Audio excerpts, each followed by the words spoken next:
What's up, guys? Back with a new video. Want to talk about my top 5 mistakes that I made when getting into bodybuilding.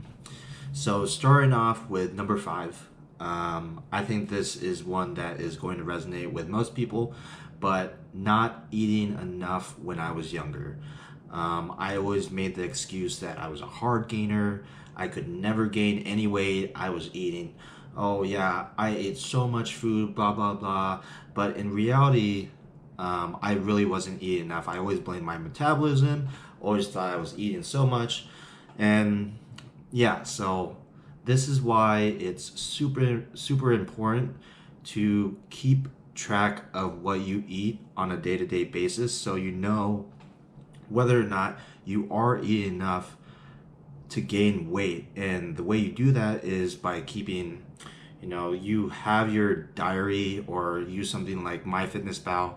You track your food for the week and you weigh yourself every day in the morning. And, based off of the trends that you see on a day-to-day basis, that should give you enough information to tell you whether or not you are gaining weight and eating enough.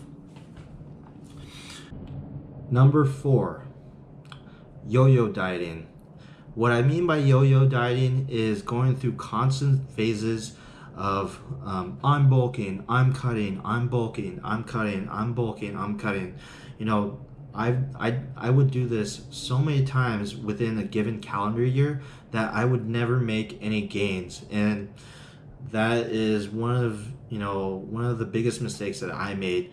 Instead of actually staying in a caloric surplus where I am improving my performance day after day, week over week, month over month, and feeling really good about myself in the gym, I think I would have made way more gains than where I'm at actually now. And this is a problem that a lot of people have, especially in the bodybuilding industry, due to kind of body dysmorphia. I'll admit I do kind of have a lot of body dysmorphia when it comes in terms of just not being satisfied with my physique.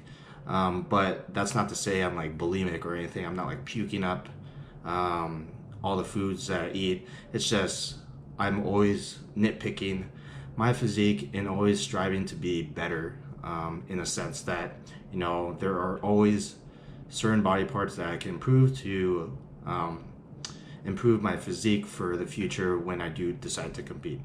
This is where really having a coach helps to make sure that he's controlling my diet. He lets me know how long we're bulking, or he doesn't even let me know how long I'm bulking. I just follow his command. If he says we're going to keep on bulking, then we're going to keep on bulking. But if he says we're going to do, say, a mini cut or actually cut, then we're going to cut. So really having a coach helps keep the thinking, or it takes the thinking out away from you and you having to stress out so much about it. So to combat this specific problem, I highly recommend hiring a good coach that can tailor the nutrition and programming to what you are, what your goals are in either, say, fitness or bodybuilding.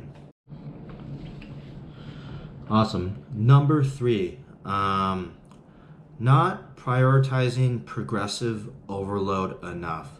And what I mean by this is the definition of progressive overload is essentially you making sure that every day you go to the gym, you're either increasing the weight that you're doing every single session, or you are increasing the number of reps that you're doing on a specific weight. So say one day I do 225 on the bench for 5 reps.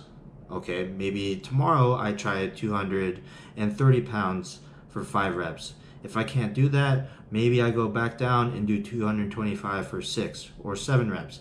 That's progressive overload.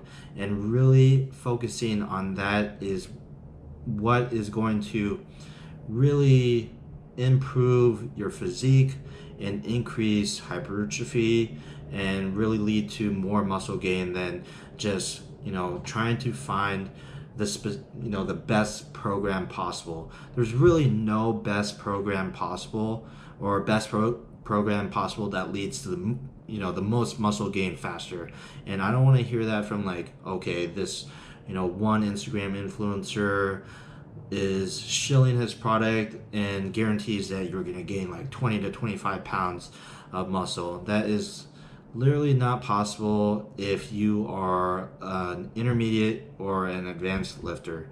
And so what you should really prioritize focusing on doing is finding exercises that you like, that you can really feel via the mind muscle connection, and really prioritizing progressive overload on those exercises.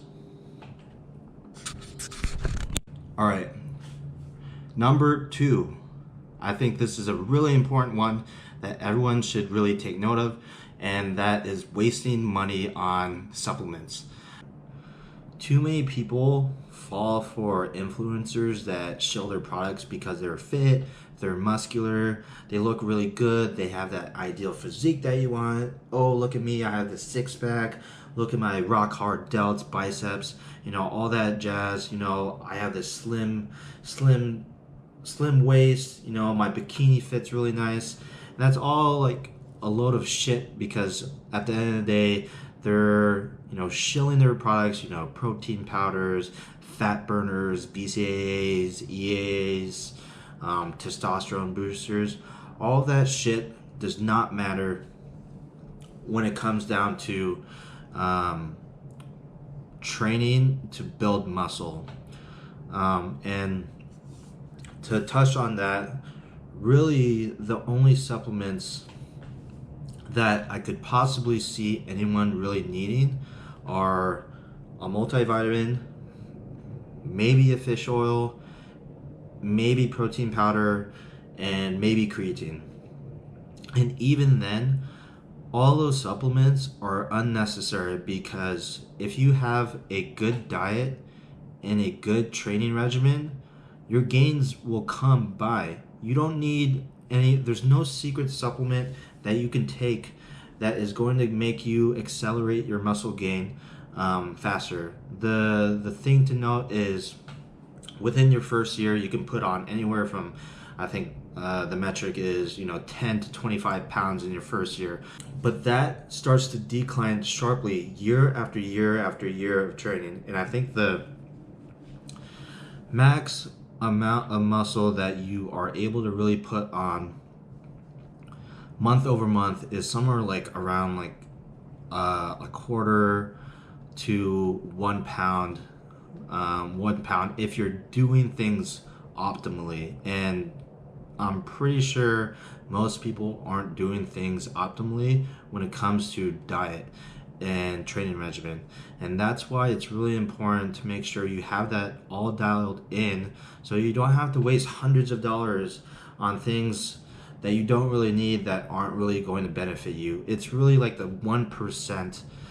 Maybe these supplements benefit you 1%, but it's not worth shelling out hundreds of dollars to think that those those supplements are really going to improve your performance. Because in reality, if your diet is on point, all the vitamins, all the nutrients that you're getting from those specific foods, steak, chicken, fish, eggs, broccoli, your greens, some fruits, you're going to be getting all those nutrients and vitamins from those specific foods. So there's no reason why you have to be supplementing with with these supplements that aren't really going to provide as much lift as you think they are. And last but not least, number 1, not committing to bodybuilding early enough. And what I mean by this is, I guess it's pretty straightforward. It's I think I should have committed to bodybuilding when I was much younger, say, 19 or 20, and really building a really good foundation for myself so that I could see, much better success than I did with my previous two shows. I have aspirations of going pro one day, and if I want to do that, I need to sacrifice my old habits, and that's one thing that I really struggled with when I was younger and still, going into my mid 20s was, I was too afraid of losing friends because I was always the person that, wanted to be around people. I always wanted to make people happy instead of making myself happy. And, the thing with bodybuilding is it's a year-round sport. You always have to be eating. You always have to be training. There's very little room for error if you do want to, go professional and potentially make this, a career for yourself. And with that being said, I also, one of the second thing that really, kind of put me off too was, I spent way too much time partying with my friends. As you know, alcohol is like not really the greatest way to consume your calories if you are trying to build muscle. And so, for me, if I would drink alcohol and I would get a nasty hangover, I literally could not eat for pretty much like the whole day. I would only maybe eat 1 or 2 meals. And you can see how that would be, really damaging if you're trying to build muscle. And so for me, I've actually haven't drank alcohol in almost 23 weeks. And I have noticed, it's a night and day difference in terms of the way I perform, how I feel. I feel like my mind is operating on such a consistent level. I don't get sick, and I just generally feel happier about myself instead of having to worry about partying and like drinking and stuff along those lines. And so yeah, that is for me is my biggest regret in bodybuilding, was just simply not committing early enough. But at this point, I'm in it for the long run, whether I go pro in the next 2 or 3 years or whether I go pro when I'm 35 or 36, because there are people that are still bodybuilding that are like in their 40s. And, I really do love this sport, and I do have the aspirations and aspirations for going pro one day. So I will get there. I know I will. I just need to keep on working. Awesome. So those were my top 5 bodybuilding mistakes. I hope you learned a couple things from me, and hopefully you don't make these mistakes when you're trying to, A, just get into fitness, B, get into bodybuilding, or C, just, improving on, certain aspects of your specific training, diet, not buying supplements, things along those lines. Awesome. Thanks for watching the video. I will be back with some new content next week. Cheers.